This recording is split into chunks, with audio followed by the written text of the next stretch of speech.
অনেকে বিষয়টা হালকা নিয়েছিলাম।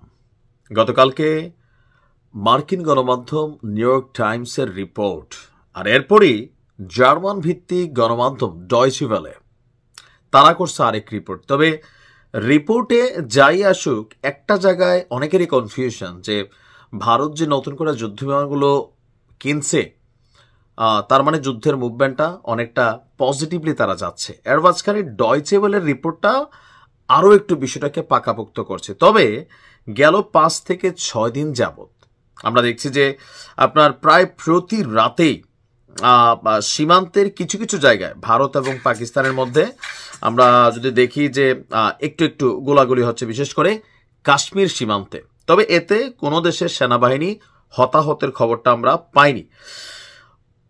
অবশেষে আপনার ডয়চে ভেলের সাংবাদিকরা বলছেন প্রতিদিন রাত 12টার পর গুলি চলছে, আবার ভোরবেলা থেমেও যাচ্ছে।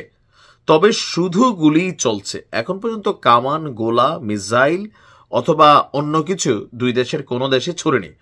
তবে ভারত আস্তে আস্তে সীমান্তে প্রচুর সেনা জড়ো করছে এবং সেখানে মোটামুটি অনেক সেনা, ডয়চে ভেলের বক্তব্য হচ্ছে ব্যাপক মুভমেন্ট হচ্ছে, এমনকি অনেক সেনা মোতায়েন করেছে বা জড়ো করেছে।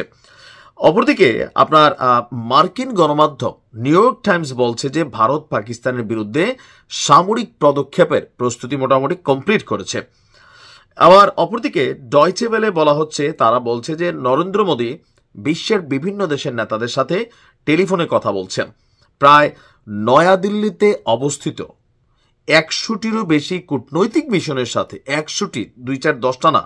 গতকালকে আমরা নিউ ইয়র্ক টাইমসে ছিল 11-12টা দেশের, আর এখন বলা হচ্ছে নয়াদিল্লি, ভারতের রাজধানী নয়াদিল্লিতে 100টিরও বেশি কূটনৈতিক মিশনের প্রতিনিধিদের ভারতের পররাষ্ট্র মন্ত্রণালয়ে ডেকে নেওয়া হয়েছে।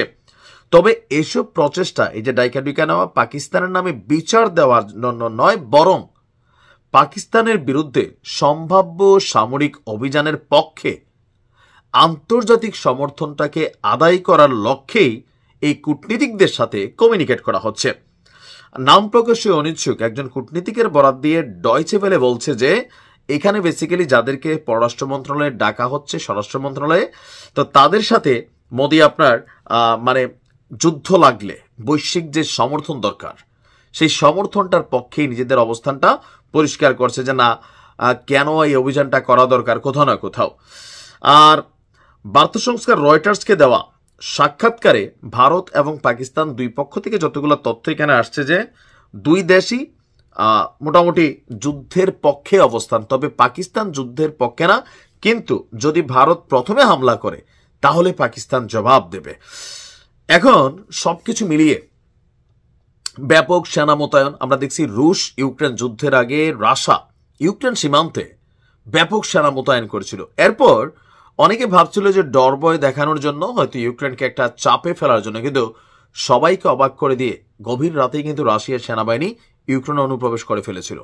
এখন ভারতের এই পর্যন্ত যা দেখছি তো এটাকে আসলে দেখানোর জন্য নাকি অরিজিনালি যুদ্ধ করার জন্য, সেটা আমরা এখনো মেক শিওর করতে পারছি না। তবে টুডে টুমরো বিষয়টা বোঝা যাবে যে আসলে মুভমেন্টের এই মূল কারণটা কি ছিল, পাকিস্তানকে ভয় দেখানো, না সত্যি তাদের মধ্যে যুদ্ধ করার মতন ক্যাপাবিলিটি ছিল।